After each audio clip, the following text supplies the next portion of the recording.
గత కొంతకాలంగా తమిళనాడు రాష్ట్రం లోపల, ముఖ్యంగా అరుణాచలం లోపల తెలుగు భక్తులపై దాడులు అనేవి పెరిగిపోతూ ఉన్నాయి.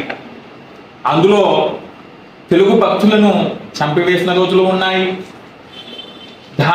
దారుణంగా అవమానించిన రోజులు ఉన్నాయి.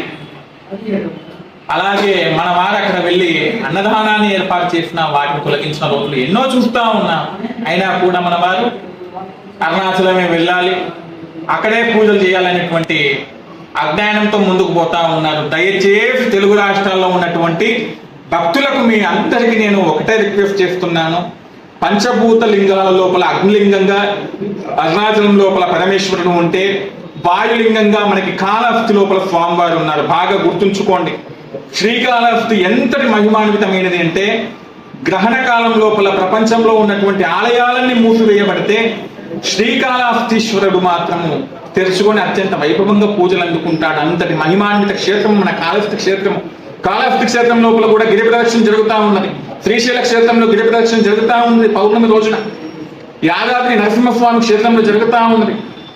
తెలుగు రాష్ట్రాల లోపల అత్యంత మహిమాన్వితమైనటువంటి క్షేత్రాలు మన దగ్గర పెట్టుకొని, మన క్షేత్రాలను విడిచిపెట్టి పక్క రాష్ట్రంలో ఉన్నటువంటి క్షేత్రాలకు వెళ్ళి అక్కడ వాడు కొట్టినా, తిట్టినా, చీదరించినా, కొట్టించుకొని, తండించుకొని మళ్ళీ తండోపతండాలుగా పోతున్నామంటే ఇంతకంటే అజ్ఞానం ఉండదు. కాబట్టి తెలుగు భక్తులారా, మనం తమిళనాడు రాష్ట్రానికి పోయి మన సంపదను మొత్తం కూడా అక్కడ పెడుతున్నాము, కానీ వారు మాత్రం మనకి తగిన బుద్ధిని చెబుతున్నారు. ఇకనైనా కళ్ళు తెరవండి, ఈ మూఢనమ్మకాల జోలికి పోవద్దండి. ఈ ఇన్స్టాలో వచ్చేటువంటి రీల్స్ను చూసి అక్కడికి పోతేనే పుణ్యం వస్తుంది, అక్కడ పూజ చేస్తేనే మాకు అదృష్టం వస్తుంది అన్నటువంటి మూఢనమ్మకాలను విడిచిపెట్టి చక్కగా కాళహస్తికి వెళ్ళండి, కాళహస్తీశ్వరుని పూజించండి. ఆ యొక్క గిరి ప్రదక్షిణ కార్యక్రమం ఏదైనా ఉందంటే కాళహస్తిలో చేసుకోండి, శ్రీశైలం చేయండి, అట్లాగే యాదాద్రి నరసింహస్వామి క్షేత్రంలో చేయండి. ఇలా చేసినప్పుడే మన రాష్ట్రంలో ఉన్నటువంటి దేవాలయాలు అభివృద్ధి చెందుతాయి, మన రాష్ట్రము అభివృద్ధి చెందుతుంది. కాదుకూడదని చెప్పేసి ఇలాగే తమిళనాడుకు పోతాము, ఇంకో పక్క రాష్ట్రానికి పోతాము, అక్కడ తన్నినా కూడా తన్నించుకుంటాము అంటే బాధ్యులు మాత్రం ఎవరు కాజాలరు.